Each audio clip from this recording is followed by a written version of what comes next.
কথায় আছে আগের বিশ্বকাপ জেতা দলগুলো পরের আসরে এসে অনেক সময় নিজেদের ছাড়া হয়ে যায়। কেউ কেউ তো গ্রুপ পর্বই পেরোতে পারে না। সেই বিশ্বকাপের অভিশাপ এবার আর্জেন্টিনাকে ছুঁতে পারবে কিনা তা সময়ই বলে দেবে। তবে বিশ্বকাপের আগে দুঃসংবাদ এসেছে আর্জেন্টাইন শিবিরে। আঙ্গুলে চোট পেয়ে প্রায় 20 দিনের জন্য মাঠের বাইরে তাদের গোলকিপার এমিলিয়ানো মার্টিনেজ, 2022 বিশ্বকাপের সেরা গোলরক্ষক, যিনি আর্জেন্টিনাকে এনে দিয়েছিলেন বহুল প্রতীক্ষিত সেই অধরা ট্রফিটা। তাকে নিয়ে এখন দুশ্চিন্তা। খবর অনুযায়ী ইউএফা ইউরোপা কাপের ফাইনালের আগে অনুশীলনে ডান হাতের অনামিক আঙ্গুলে চোট পান দিবু। তবে ভাঙা আঙুল নিয়ে তিনি খেলে ফেলেন ফাইনাল এবং ফ্রেইবুর্গের বিপক্ষে 3 ম্যাচ জয়ের ম্যাচেও গুরুত্বপূর্ণ ভূমিকা পালন করেন এই গোলকিপার। আর্জেন্টাইন দল ইতিমধ্যে তার চোটের বিষয়টি নিশ্চিত করেছে।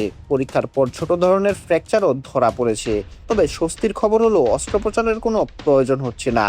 তাই টিওএসসি স্পোর্টস জানিয়েছে প্রায় 20 দিনের মাঠের বাইরে থাকবেন অভিজ্ঞ এই গোলরক্ষক।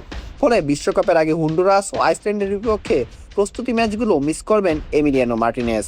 তবে আশা করা যাচ্ছে 16 জুন আলজেরিয়ার বিপক্ষে আর্জেন্টিনার প্রথম ম্যাচেই দেখা যাবে এই গোলকিপারকে। স্পেনকে দেওয়া সাক্ষাৎকারে দিবু বলেন, ওয়ার্ম আপের সময় আমার আঙ্গুলটা ভেঙে গেছে, কিন্তু প্রতিটা খারাপ ঘটনার মধ্যেও ভালো কিছু থাকে। আমি সারা জীবন এভাবেই লড়েছি, এখনো লড়ে যাব। শিরোপা ধরে রাখার মিশনে গ্রুপ জেতে আছে আর্জেন্টিনা এবং তাদের সঙ্গে আছে আলজেরিয়া, অস্ট্রিয়া এবং জর্ডান। অঙ্কুর গমেজ, বিডি আর্কাইভ স্পোর্টস।